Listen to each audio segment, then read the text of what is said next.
One of the questions that I had, and you touched upon that in terms of the work that you do currently, is on mentorship. You currently mentor a lot of women students across various stages of their lives. Have you had mentors in your life? If yes, what kind of impact have they had on you? Anything that you would like to share with the audience today? Okay. So today is a day for honesty. Well, every day I'm very honest, but yeah, I will say that I haven't had designated mentors, right? So Mm, I go back many years when I started in my corporate journey, and you really didn't talk about mentors, or even a mm, concept of mentors. I think didn't exist then. correct. But a lot of conversations with people is what I would, if I today reflect, I think so many of those conversations is like mentorship. Correct. Simple one. Let me give a simple one. In When I was at ANZ, my first role at ANZ was, of course, I was a programmer in a three-member team, Mm, and we built this. Today, you can fancily call it product, app, whatever. It was a small application that we developed, the three of us, and there was a global rollout. So in mm, all the branches of ANZ across the globe, we did the rollout, and the other two people moved out. So I was kind of held back mm, because once you do the rollout, then you have the support that you have to provide. There would be bug fixes, and there would be regular maintenance. Every other country would want some new feature, etc. mm, So I was held back, and I kind of enjoyed it because it was a one-person, team which was doing everything end to end, talking to stakeholders, customers, global stakeholders. And I was very young, so this was really, big thing. It was giving me a big high, and I was the one who was deciding the releases.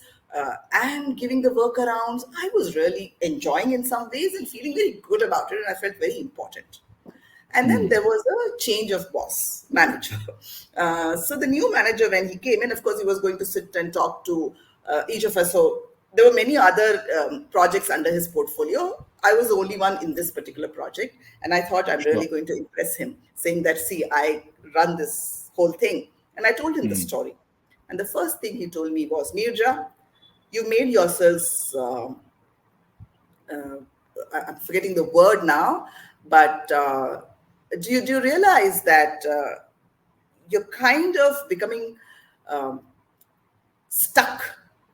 mm, There is no way out for you, mm, and there is no growth for you from here, because you mm, are going to stay here forever just doing this, because there is no backup, there is no 2IC, and you don't seem to be looking at anything beyond this. What mm, is the future of this particular product? mm. Nobody is going to, maybe after 15 years they'll say we will do it in another technology, Sure. but beyond that there is no growth. So he said, the first thing that I want you to do is hire a replacement and move out of this team. And I was so disappointed, because I thought he will praise me, and here he's saying get out. Okay, maybe very politely.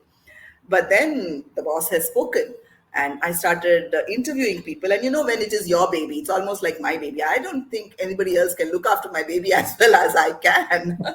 True. And I just couldn't find anyone right enough. In fact, I hired someone and I fired the person also, because I felt this person is not capable. But then I had a deadline.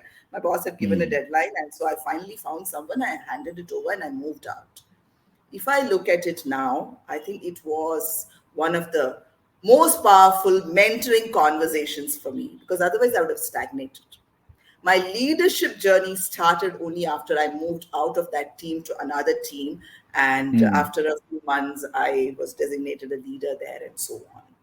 So while there may not have been a very active, okay, you're my mentor and I'm your mentee, and seeking out that kind of a guidance, there have been many conversations with many people who have influenced my career in the way that I have kind of grown.